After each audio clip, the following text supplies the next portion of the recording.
नमस्कार दोस्तों। हाथरस कांड, जहां पर 121 लोगों से ज्यादा लोगों की मौत हुई, जिसमें अधिकतर महिलाएं और बच्चे हैं। दोस्तों, आमतौर पर ऐसी मुद्दा पर मैं कभी बोलता भी नहीं हूं, क्योंकि इस पर बोलने के बाद क्या होता है, लोगों के आस्था को ठेस पहुंच जाता है, जो बेवजह। दोस्तों, आज जो मैं बात करने वाला हूं इस मुद्दा पर, वो भी इसलिए कि यह पहली घटना नहीं है। और जितना हम बाबाओं को दोष देते हैं, आज सरकार, पुलिस प्रशासन से लेकर पूरी मीडिया जितना बाबा को दोष देता है, क्या हम आम व्यक्ति उतना दोषी नहीं है? किसी को भी अपने सर पर चढ़ाकर और इतना चढ़ा लेना कि अपने आप को भूल जाना कि अगर ईश्वर ने तुझे बनाया तो तू खुद में, अपने आप में 100% और परफेक्ट है। एक व्यक्ति ऐसा, सूरजपाल, जिसको आगे भोले बाबा के नाम से जाना गया, जो व्यक्ति पहले पुलिस में था और पुलिस में रहते हुए इसके ऊपर रेप केस का आरोप लगा और उस केस में यह जेल भी रहा है, सजा भी काटा है। सजा काटने के बाद जब यह वापस आता है तो यह व्यक्ति बाबा बन जाता है। और यहां के लोग इतने भोले भाले होते हैं कि किसी को जब वो चाहने लगते हैं तो चाहते चाहते चाहते चाहते अपने अस्तित्व को भी भूल जाते हैं। उनको लगने लगता है कि सामने से कोई ऐसा व्यक्ति है जो हमारी सारी दुख को दूर कर देगा। दोस्तों, यह वीडियो उनके लिए नहीं है, यह वीडियो उनके लिए है जो अभी तक इस बात को दिमाग में लेकर बैठे हुए हैं, जो आज इस दुनिया से चले गए। किसका परिवार कहां उजड़ गया, अनगिनत परिवार उजड़ गया। आज 121 बताया जा रहा है, हो सकता है कल के न्यूज में ये 125 हो जाए। किसी का मां छिन गया, हो सकता है उसके घर में अब छोटे छोटे बच्चे होंगे। किसी का बच्चा, किसी का लाल उजड़ गया, चला गया इस दुनिया से। अब जरा 1 मिनट सोचने की बात है, जो भी लोग अंधभक्त होकर और ये पाखंडवाद के पीछे जो इतना भीड़ लगाकर चल देते हैं, 1 मिनट सिर्फ एक बात पर गौर करिएगा और सोचिएगा कि ऐसे ऐसे बाबा, अगर ऐसे ऐसे बाबा के पास कोई शक्ति होता कि मानव का कल्याण करवा सकता है, तो ये बाबा खुद अपने लिए आर्मी प्रोटेक्शन, प्राइवेट आर्मी का जो प्रोटेक्शन ले रखा है, क्यों ले रखा है?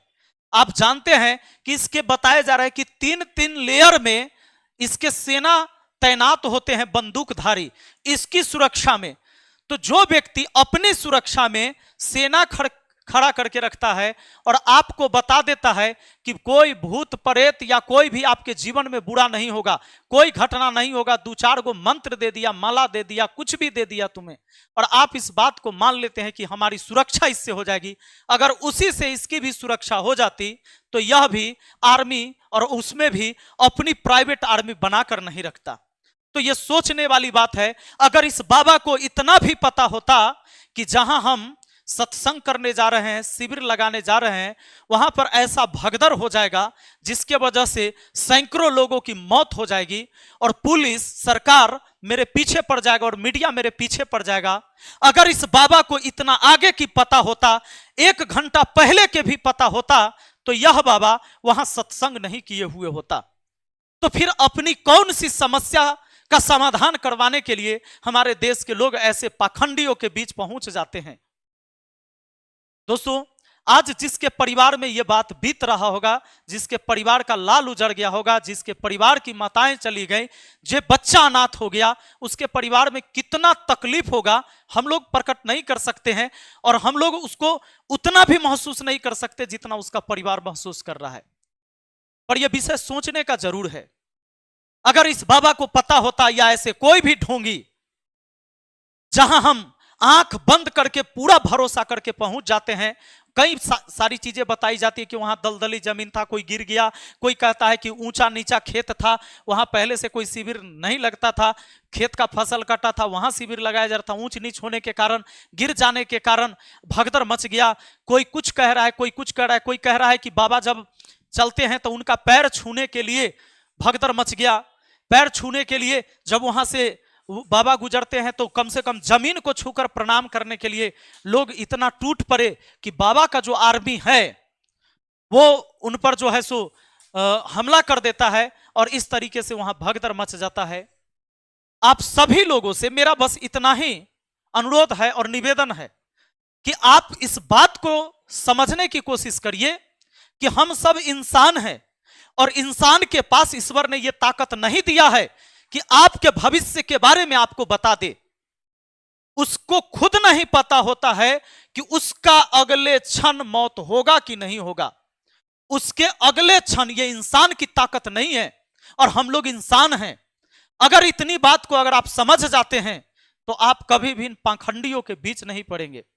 आप जाइए, अगर ये महिलाएं जो रो रही हैं, कोई ना कोई इनके परिवार का बिछड़ गया है, इसलिए ये रो रही हैं, इतनी तकलीफ में है, इतनी पीड़ा में है।